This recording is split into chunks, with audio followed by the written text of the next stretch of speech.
Top level club football is back this weekend, and so are Manchester United in the Premier League away against Everton at Goodison Park. A very, very challenging, tricky game to try and navigate. Made difficult, more difficult I should say, by the fact that Everton have recently been deducted some points in the Premier League. Which means, I would imagine we're going to a Goodison Park here, which is gonna have the fans right behind the team. I think the atmosphere is going to be absolutely incredible. And that's really going to play into the strengths of Sean Dyche and also his particular Everton side.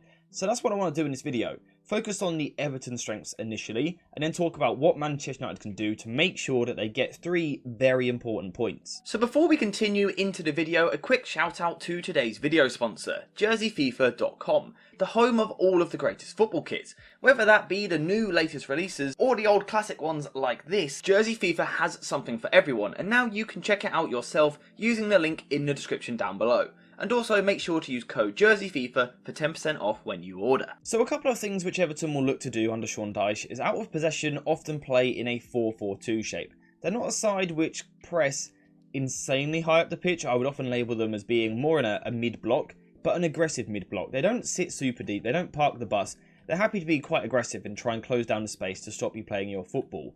In terms of what they like to do in midfield, is basically they like to force the ball one way, and then their 2 forwards here will sit on the opposition's pivot, making it really difficult to go into the middle of the pitch and basically forcing the opposition down one side. That is a big theme of Everton's game. The reason for this is because once the ball has gone one way like this to the opposition fullback, Everton then lock on incredibly well, and they're just very, very good at defending wide areas. They've got 2 good fullbacks, 2 good defenders in these areas, 3 incredibly athletic and mobile midfielders who cover a lot of ground in the centre of the park.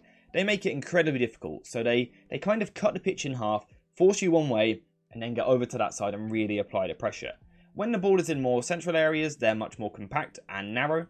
The 2 wingers will tuck in right alongside the 2 central midfielders.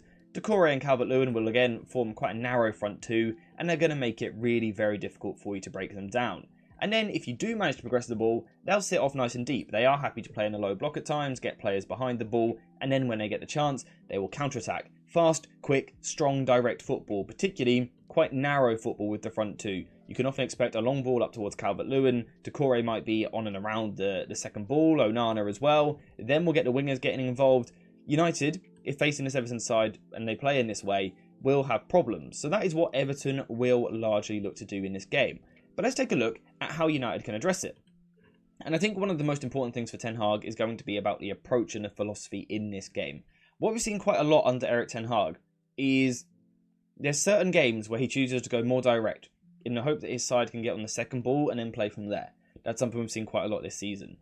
You can't do that in this game, because if United go long in this game and look to play on the second ball, United's midfield up against Garner, Onana and Doucouré, should Onana be fit just to confirm, if it's against those 3 trying to play football where you're getting on the second ball and making it transitional, United will get eaten alive in that midfield. Absolutely eaten alive, especially depending on the personnel which Erik Ten Hag goes for. United cannot play that football. Instead, United have to be patient and they have to play the ball out from the back. So if Everton do choose to apply pressure at times, we need to see that cue being recognised, which we were talking about the other day. So when a player is pressing like this, and we get our 3 man in behind the press, let's be patient on the ball and let's try and find them. If United can do that, Everton probably won't press again insanely high up the pitch. They'll choose to go in more of a 4-4-2 aggressive mid-block. The question is, how do United build possession from here? Well, the main thing I want to try and get around is Everton stopping the pivot. So like I said, often what they'll do is the ball will go one way, and then they'll drop right in on the pivot like this, and stop you going back through the middle, forcing you now to play this side. So United need to find a way to get round that.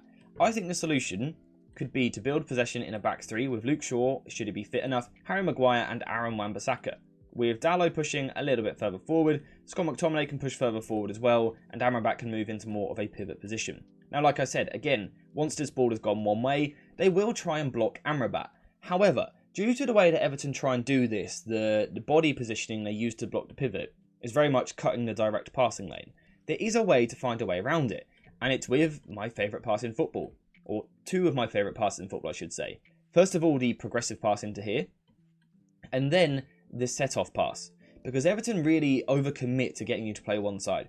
So again, Wan-Bissaka's got the ball here. We will see Calvert-Lewin come across, and Decore like this on Amrabat, stopping United from going this way. However, if you can go forward, through the lines, into midfield, ahead of the press, and then come backwards, now you can get in behind the press. So play this ball forward into someone like Fernandes or McTominay, or it might be Martial dropping deep at the time. That could be really useful in this game with Rasmus Højlund now injured. Then set the pass off to Amrabat. Now you can get the ball moving to the other side of the pitch. Perhaps now Luke Shaw can step forward with the ball.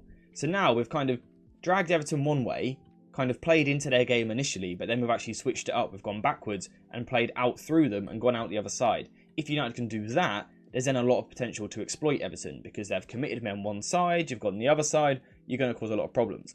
The other way United can cause problems is by getting 4 players into midfield. If Dalot can invert at times from left back, whilst we're building possession with our back 3, United potentially having a midfield diamond up against just 2 central midfielders for Everton, although Decore will occasionally make it 3, it's still an overload for Manchester United. And in particular, I guess we're looking for this rotation here, where Bruno Fernandes ends up in the middle, in zone 14, between the Everton double pivot. If you can get Bruno Fernandes into these positions, you can cause a lot of problems. McTominay, Dalot, Fernandes, can they push onto the same line?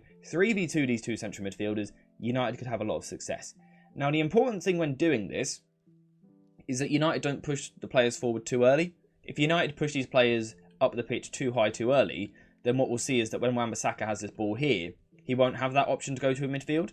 So it's important that these players don't go too early. The timing of movement is important. They need to be deep enough to play the set pass to Amrabat, but then once the ball has been moved out the other side of the pitch, we then need to see them moving forward and 3v2ing these 2 central midfielders here. If United can do this, it should allow them, if the ball is moved quickly enough and with enough tempo, to get the wingers 1 versus 1 against the fullback on the far side. So Rashford against Ashley Young and perhaps Anthony, for example, up against Mykolenko. Now, realistically, Rashford against Young looks like the battle you want to prioritise more. This is what United should be aiming for, moving the ball quickly, dragging Everton one side, hitting the other side of the pitch. Once you've done this, you can hurt Everton further. Because if United are using this shape, we've got a lot of players in forward areas here. So there's the potential for 5, if not 6 players on the last line. Now, personally, I would go for 5 just to prevent overcrowding. But if United do play with 5, we've got Rashford, Dalot, Martial, McTominay, Anthony, for example, up against the back 4. It means you can get into channels of space in between defenders because you always have the spare man. Now, how do you take advantage of this even further? You actually exploit an Everton weakness. And the weakness is this. Once again, once the ball is over here, Everton like to get over and defend one side quite heavy. They like to really squeeze you over to one side of the pitch. And even the wide midfielder on the other side will tuck in like this. What they're not great at doing, though, Everton, is once the ball has gone backwards into this sort of area, they're not great at then marking down this side. They're not great at kind of marking over the top of their fullback. So if you can now get this ball, perhaps it's a Luke Shaw playing this, a Harry Maguire, Bruno Fernandes, perhaps an Amrabat, getting on this ball and then switching it out to the other side, this is when you can then pick up the ball, get into dangerous areas and really hurt this Everton side. The other important thing here is not only have we put United in a structure to attack well, but potentially also to defend well. Someone like McTominay matching up against Onana will be an important battle. Can you imagine someone like Christian Eriksen physically going against Onana? It would be a nightmare. So I think you need McTominay. Fernandes on Garner, there should be enough of a battle there, but also Amrabat on Decore. But the most important thing is that when Everton try and quickly transition with this long ball, Harry Maguire can compete with Calvert-Lewin, and then we've got 2 fullbacks in Shaw and Wan-Bissaka, although Shaw's actually a centre-back here, but also Amrabat helping to defend the transition. We've got plenty of players here, so United shouldn't become too overloaded, providing that these players are going to work hard to get back and cover as well. I think this formation, this approach, this idea of playing football should allow United to work the ball out from the back, pull Everton into different positions, control the tempo, speed the play up, overload in key areas of the pitch, get 5 versus 4 on that last line, switch to play, keep the width, hurt this Everton side, all whilst also maintaining a good defensive shape. Now, at the same time, Everton are a very good side. They've got a lot of good players here. They will frustrate. No matter what United do, this will not be an easy game. Everton, of course, now in the relegation zone after the points deducted. Don't let that fool you. They're a really good side. Branthwaite and Onana in particular should be playing Champions League football. They're that good. They've got some really good players. They'll be set up well under Sean Dyche. They'll be incredibly frustrating to play. And the longer it's 0-0 or 1-1, the longer it's tight, those home fans will get behind them more and more. This will be difficult for United. This will be a test. The important thing will be for United to, first of all, manage the pressure, really, which the crowd will put on them. but also to make sure, I should say, that the tempo at which the ball is moved about is right. You can't go too fast and too direct, because making this a transitional game will hurt United with the likes of Onana, Garner and Doucouré for the opposition.